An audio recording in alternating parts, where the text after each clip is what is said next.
Hey, it's King Kool. If I just take a few minutes of your time.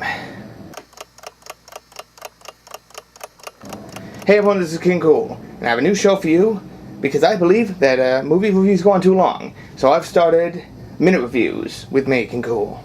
And so I only have a certain amount of time to review a movie, and if I go over that time, I get a strike. If I get 3 strikes, I have to pull out of the penalty box. But as you can see, I'm running out of time for this introduction. So to prove that I haven't just memorized the review, I have this die here to determine how long it can go on for. We're out of time for the intro, so let's roll this die and see how long I can go on for. 3 minutes. I got lucky today. The movie I'm reviewing today is The Spirit. I should probably say that before I do the other thing. So let's set the clock for 3 minutes. Start. Alright. Here's the thing with The Spirit.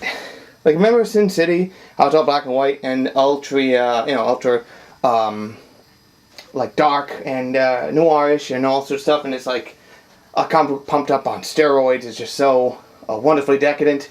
Yeah, it was great. Now, I think one of the things that helped guarantee the success of that is that the story never really stuck around for long enough for you to be like, well, this ain't so great. Because it's, it's split into 3 stories, which not many movies do, split into vignettes. So, the thing is that, here's one where you're stuck with the same story for over an hour and a half. And I got pretty restless during this. I'm just like, okay, where's it going with this? Especially because it swings its ass around the backyard, wasting some time with some backstory that we don't give 2 craps about, which is a shame. The thing is, okay, let me just talk about what I liked about the movie. I liked the guy who played, there's a bunch of cloned henchmen who are actually really comically done. They're probably one of the funnier parts of the movie. They're played by Louis Lombardi. I want to give him some love because he did great.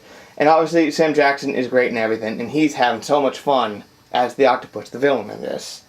But other than that, there's some pretty bad acting in this movie, sadly. I don't want to name any names specifically. Some people are just like, wow, you were just picked because of your pulchritude, and that's a shame.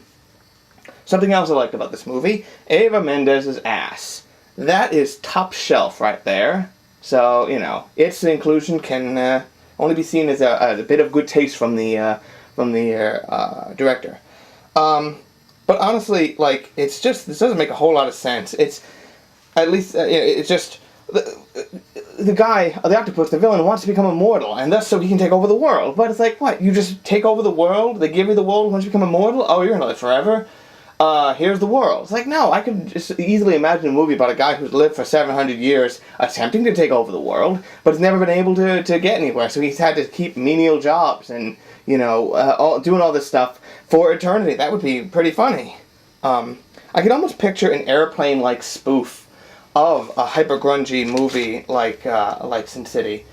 But this one is, and occasionally you get that way, like when he's swinging on a gargoyle with his pants down, he's using his belt to try to grab something, so his pants are hanging down. It's like, you almost picture Leslie Nielsen, bless his heart, doing something like this. But the fact of the matter is, this is just, it's just, if you haven't seen it at this late hour, after everyone saw, oh, it's Sin City, it's directed by the guy who made Sin City, not the guy who directed the movie, the guy who made the comic, Frank Miller. And it's like, if you haven't seen it at this point, just quit while you're ahead. It's just not nearly as good. It's very silly. It's very dumb, and it's not worth. If you haven't seen it by now, you don't need to worry about it. Time. All right.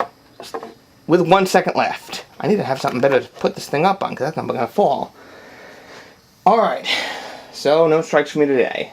If it's not obvious, I'm trying not to look at the clock so I don't just cut myself off. And that was really easy with 3 minutes. That might be too much time, but. They can't all be. I can't get a strike every single time. Otherwise, there's no suspense. I hope this has been at least slightly suspenseful for you and the watching audience. I hope that you like this new format of the show. But that's it for me. And thank you for spending a few minutes with the king. Drive home safe.